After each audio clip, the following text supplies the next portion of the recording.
আসসালামু আলাইকুম, কেমন আছেন? আলহামদুলিল্লাহ আমি ভালো আছি। আর এইমাত্র আমার অফিস ছুটি হইলো। অফিস ছুটি হওয়ার পর বাসায় ফিরলাম। বাসায় ফিরে তো আমার একটাই কাম, রান্না বাড়া করা।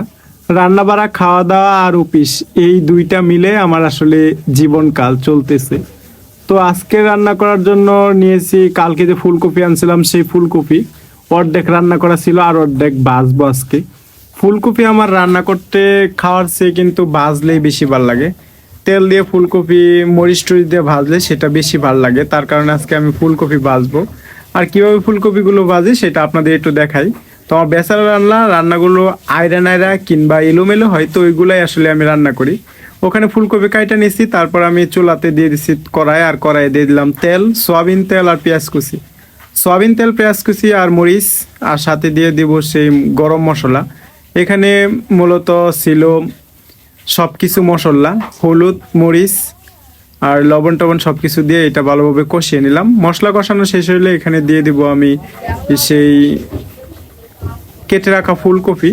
যে ফুলকপিগুলো আসলে আপনারা বলেন না আমি নাকি তরকারি ভালো করে ধুই না, আসলে ভালো করে ধুই, ভিডিও লং হবে তার কারণে শর্ট শর্ট করে দেখাই। তো এখানে দেওয়া শেষ হয়ে গেলে আমি এগুলোকে উল্টে পাল্টে নিব। আসলে ফুলকপির মধ্যে বেশি তেল আর হলুদ মরিচ দিয়ে বেশি করে একটু ঝাল ঝাল করে ভাজলেই বেশি ভালো লাগে।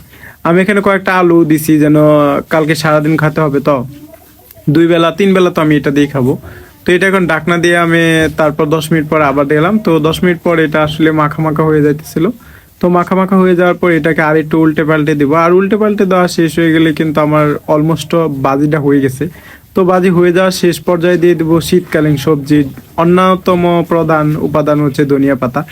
যে কোনো সবজি, যে কোনো ভাজি, যে কোনো তরকারি, যে কোনো ভর্তাতে আপনি এই ধনিয়া পাতা দিলে সেই খাবার অলমোস্ট ভালো হবে এবং কি ভালোই হবে।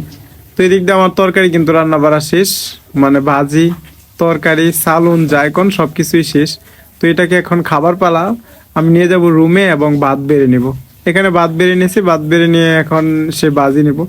বাজিটা দেখতে যেরকম লবণীয় হয়েছিল, খেতে কিন্তু অসাধারণ টেস্ট হয়েছিল।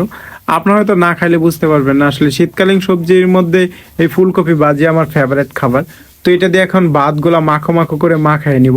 ভাতগুলো মাখা শেষ করে এক লঙ্কা যেই না বিসমিল্লা বলে মুখে দিছে, আলহামদুলিল্লাহ, এটা তো মানে আমার কাছে অনেক ভালো ছিল। তারপর আজকে একটু জাল বেশি হয়েছে, যার কারণে কাশ শুরু হয়ে গেছিল। তো জানি না আপনাদের মধ্যে কে যেন আমার নাম টাম নিতেছেন, যার কারণে আমার এখন কাশ হয়েছে। আসলে সবজিটা ভালো ছিল, সবজিটা খুবই মজাদার ছিল। তো এই ছিল আমার আজকে ভিডিও। যদি ভিডিওটি ভালো লাগে প্লিজ লাইক, কমেন্ট, শেয়ার করবেন এবং আপনার মূল্যবান বক্তব্য কিংবা আপনার মূল্যবান কমেন্টস কিন্তু আমাদের সাথে শেয়ার করতে ভুলবেন না। সবাই ভালো থাকবেন, সুস্থ থাকবেন, টাটা, বাই বাই।